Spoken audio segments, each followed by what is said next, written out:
Happy New Year, everybody. This is a welcome to the council meeting number 8, Tuesday, January 6, 2026. Before I call the meeting to order, I need a motion to approve the agenda. There is one late item, and that is item 3.1, report to from Councillor Vic regarding the December 17th FSAC report. So with that, could I have a motion? Councillor Runge, Sorry, can I request that we put E3 in front of 1?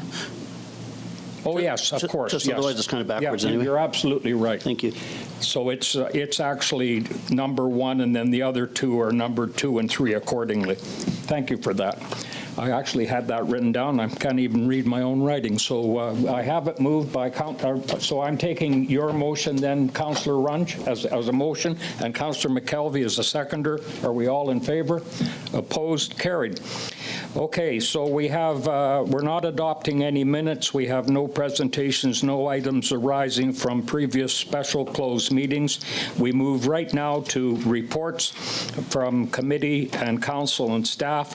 Number E1 is admin report 16-26. Or, yeah, 16-26, Johnston Bridge Repairs Director Cobin to report.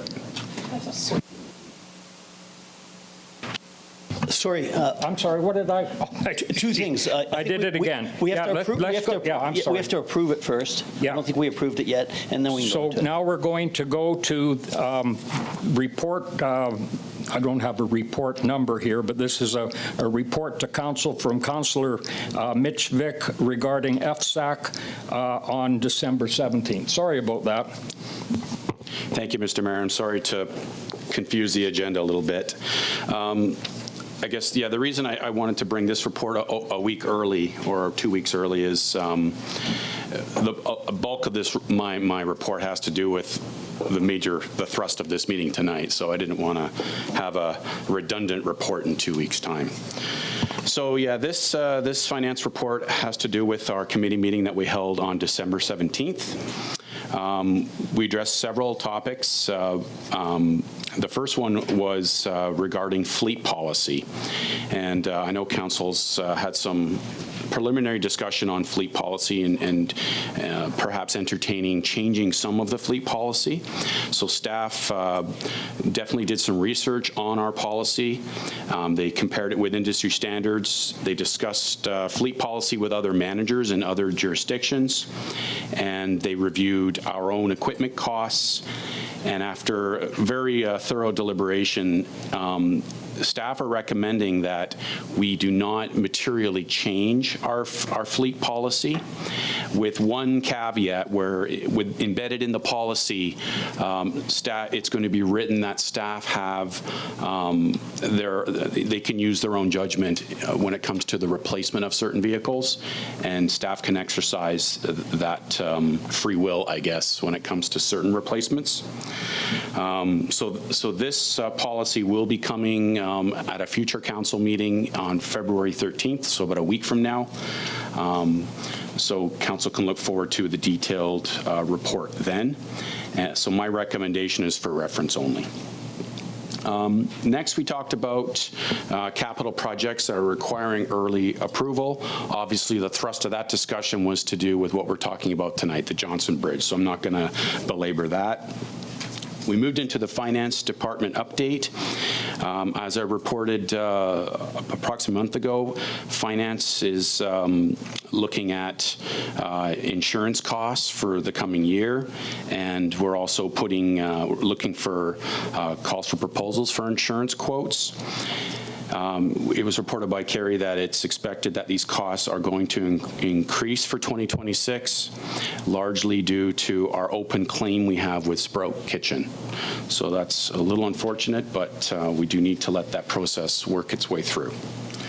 And then, of course, we took a second review of our capital budget and its 10-year implications.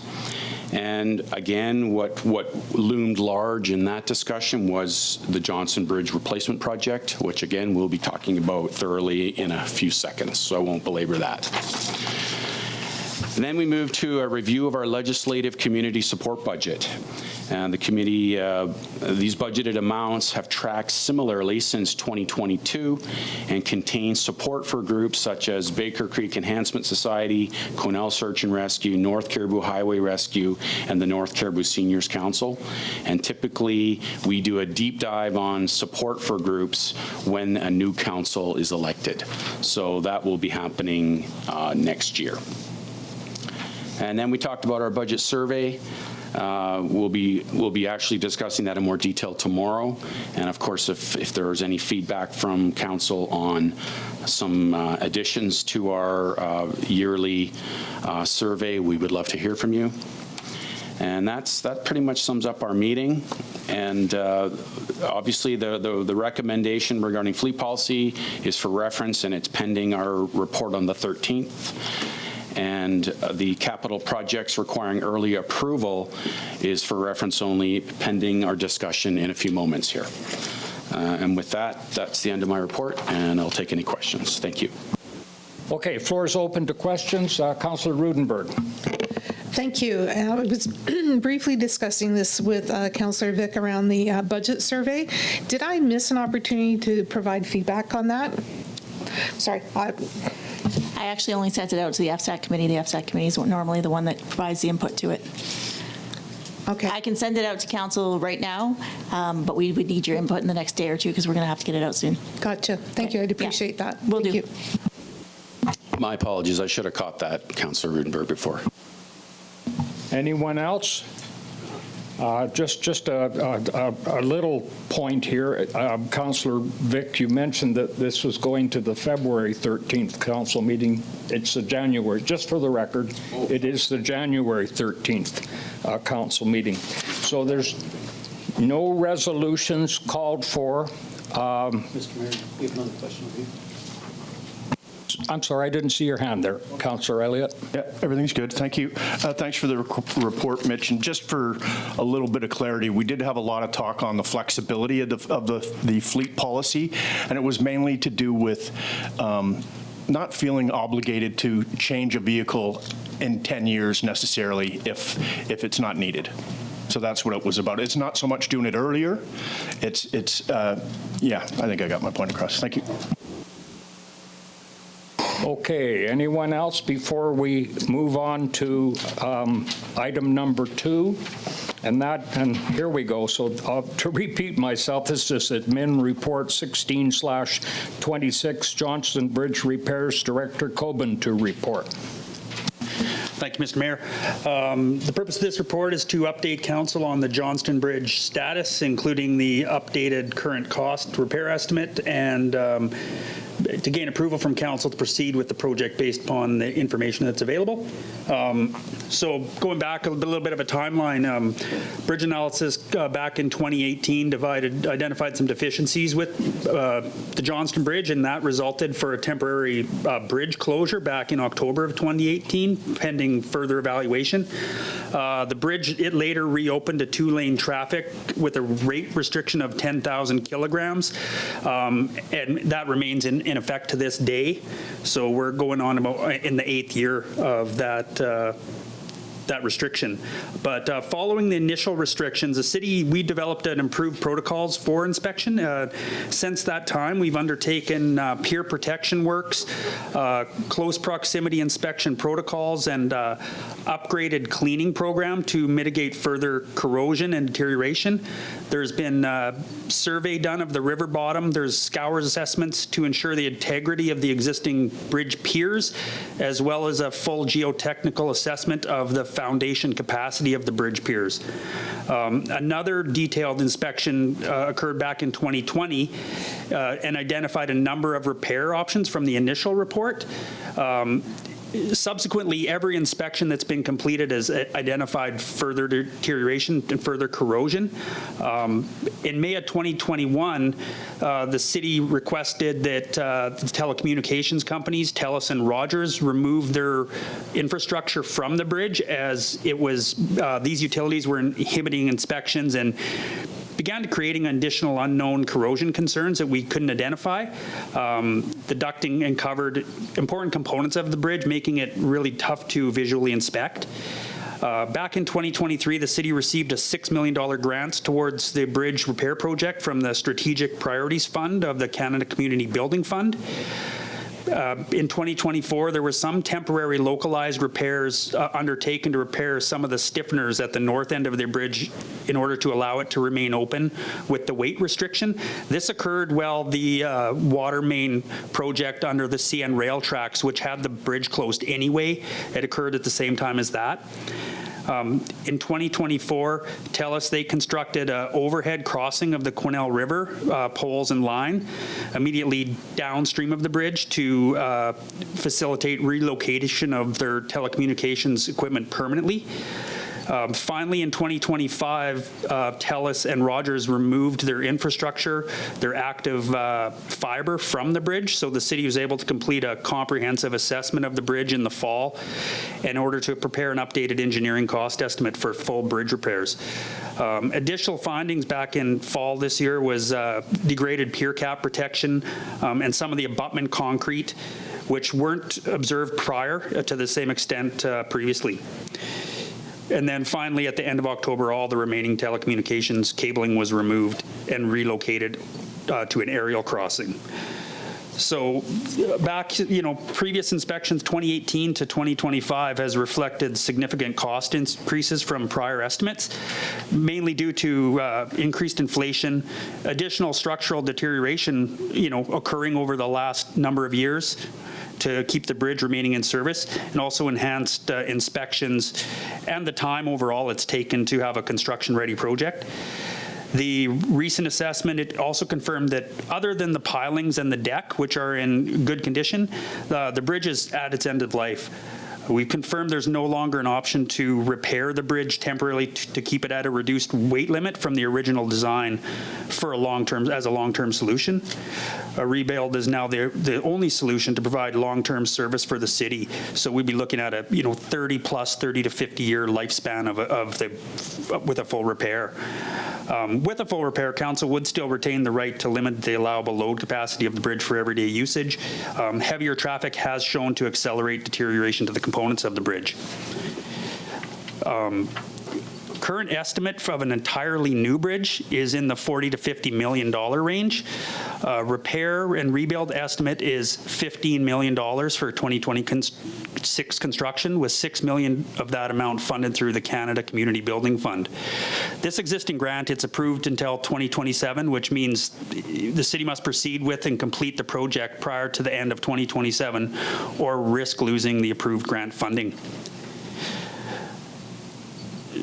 Should this full upgrade be approved at the current cost estimate, the project request for pricing would be, we would go out for tender in February 2026, followed by award and construction, and the expected completion date would be in December of 2026. So the bridge and the riverfront trail under the bridge would be fully closed to all traffic during the project.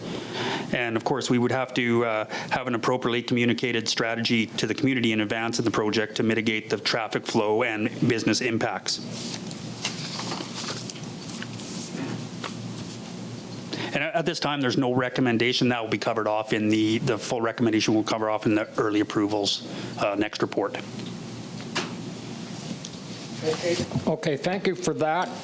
Well, I do see in this report that there is a recommendation that council directed men to proceed with the Johnston Bridge repair project. Is that recommendation on the floor now, or can be? Yes, okay. So I'd like to get a motion on the floor to the effect of the recommendation, and then I'll call for question and discussion following that. Councillor Runge, Councillor Vic, moving and seconding. Okay, now that we have that on the floor, could we move to questions and comments? Anyone?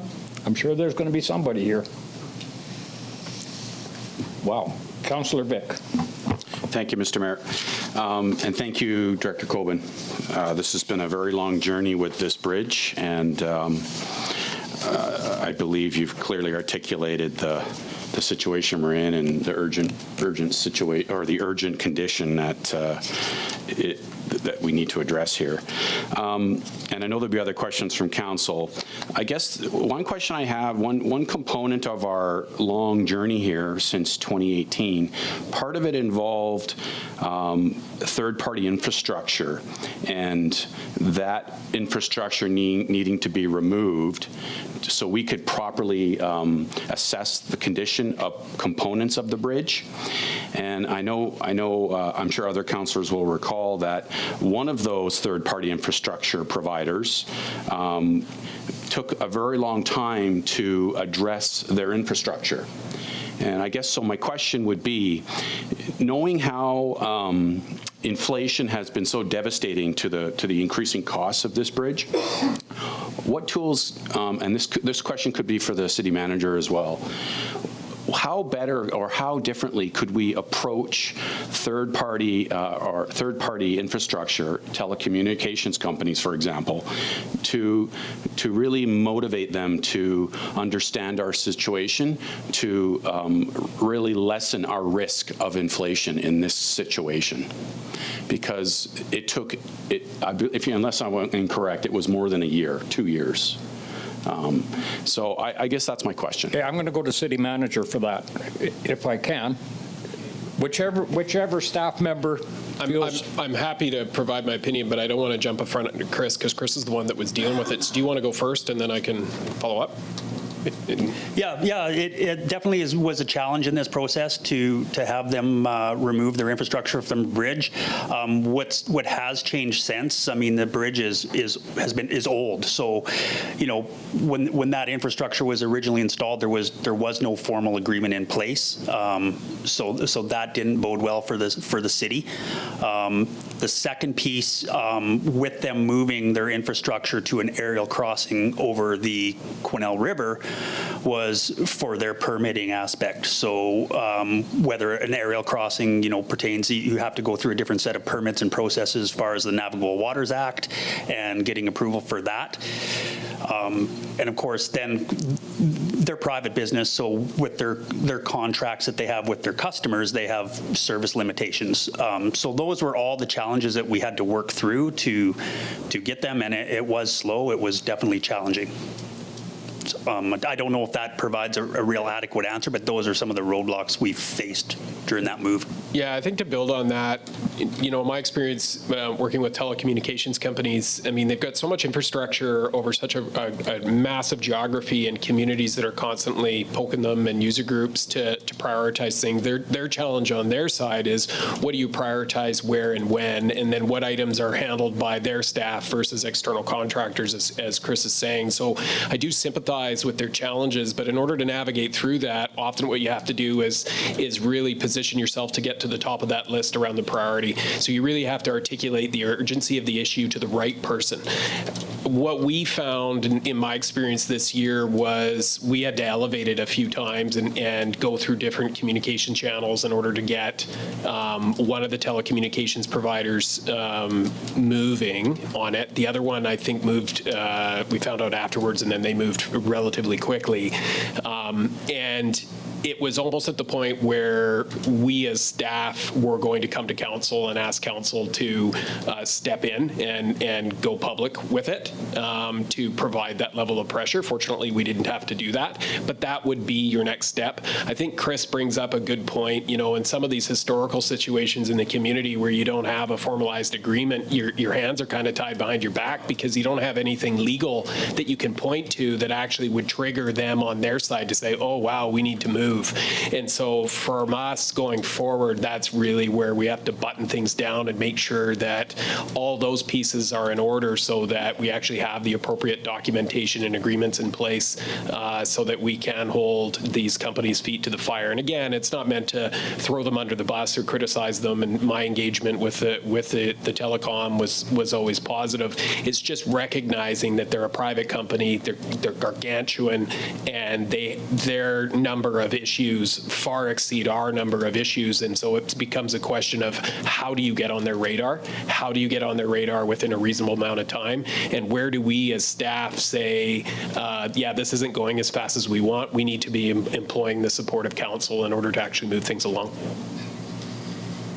Thank you. Well said, Mr. City Manager. I can attest to several examples of infrastructure that has come back to haunt us because it was installed on a handshake. So certainly a written agreement, a written legal agreement is paramount. Is there any further question? Go ahead, Councillor Runge.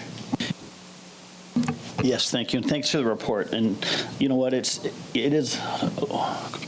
is unfortunate how those years actually added, multiple millions to this project. My thing is with regards to communications, and I think we're already doing this a lot. You mentioned a lot of those communication things. I just want some things that we think about them into the future that, because we're going to have great communication anyway between affected departments. That's already going to happen, I think. But we want to consider, and I think it's a public PR thing too, so that we can publish real-time updates on our city website, maybe on our media channels, that we're really aware of that, like every week or every 2 weeks, that it always gets updated on our page so that the community knows if there's some changes or something, that we're really clean on that before we get, external stuff, whisperings happening that may not be true. So just a heads up, and I don't doubt that we're not going to do that. I just wanted to suggest that we do that. And then for me, I hate that we put the number out there. I understand that we want public transparency for things, but when the number's out, I'm always scared that, our bidding process is going to hit that number and then go up from there.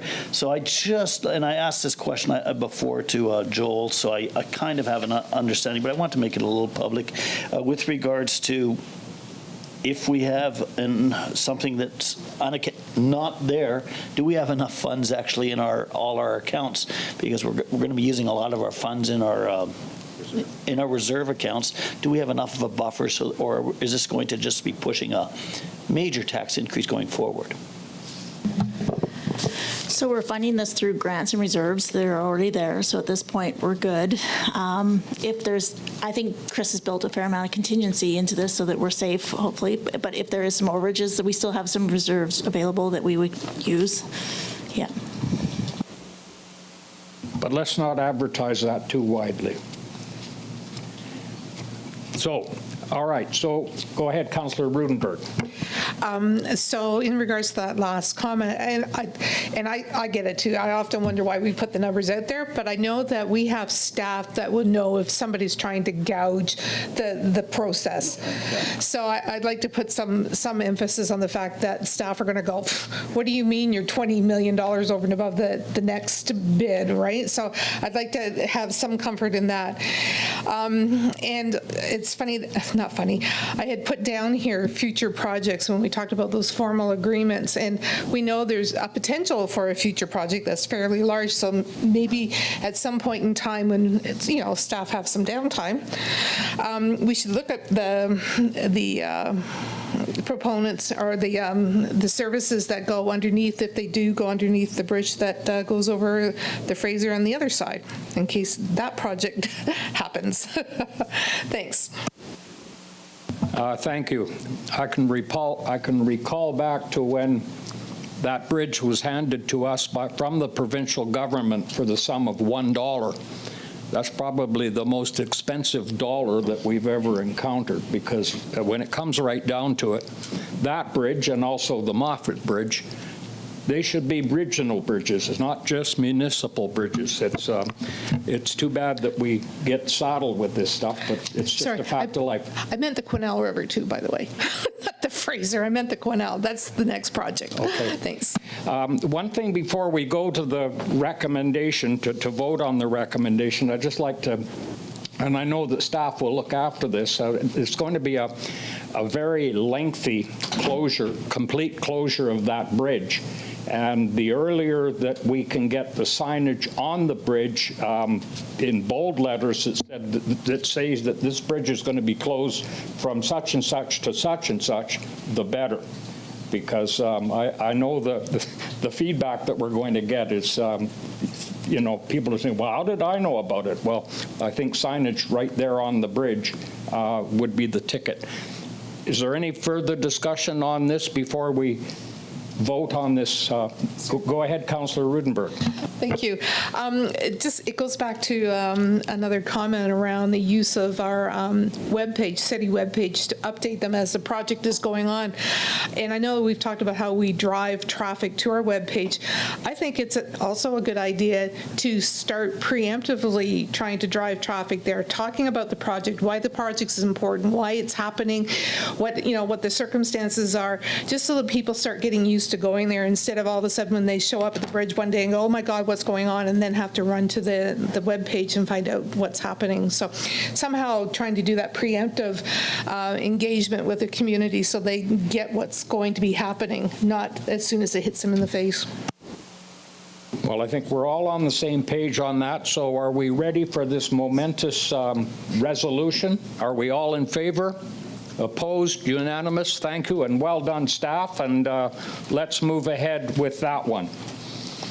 The next item is Admin Report 15/26, 2026 Early Capital Approvals, Director Bolton to report.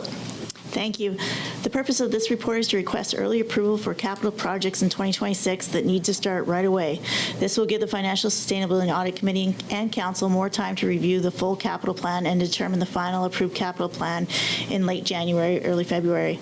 So the total value of the projects included in this request for early approvals is $17.2 million. The largest project is the rehabilitation of the Johnston Bridge at $15 million. The Financial Sustainability and Audit Committee has reviewed and approved this request. So I've included the list of projects there. You'll see them. The Johnston Bridge replacement being the largest one, the water main in the same location, GPS scanner survey equipment, street lights, auto flagging devices, and push cameras. I've also put all the funding. So you'll note the Johnston Bridge replacement is $8.4 million is coming from grants. $6 million of that is the Strategic Priorities Fund. $2.4 million is from the Growing Communities Fund that we received from the province. And then $5.2 million from our reserve, and then $1.4 million from our Community Works grant that we received. So the recommendation is that council approve the following projects valued at $7.206 million, or $7.206 million, yep, for early approval for the 2026 capital budget year so that the projects can begin as soon as possible. Okay, I have Councillor McKelvey moving, Councillor Rudenberg seconding this resolution. And really, I mean, when it comes right down to it, this is just a follow-up of the previous resolution regarding moving forward on the Johnston Bridge because of the total $17,206,000. The $206,000 is exclusive of the bridge. So 90%, 99% of this is the capital for the bridge. Is there any further discussion on that one? Okay, are we all, do we have a mover? Yeah, we do, yep. Can we then have call question? Are we all in favor? Opposed? Carried. Thank you for that, Council. Over the page, and I'm reminded about the late committee report, which we kind of threw us in a little bit of a sideways thing there. So there's nothing coming from council information, no new business, no correspondence, bylaws, information and question period, no changes to upcoming meeting schedule, no changes to committee appointments, announcements of future events. Anyone? Okay. Gallery questions, anyone? Seeing none, I'd like to get a motion to adjourn then. Please and thank you. We haven't spent enough time. Oh. Councillor Vic, Councillor Runge, all in favor? Opposed? Thank you, everyone. Well done.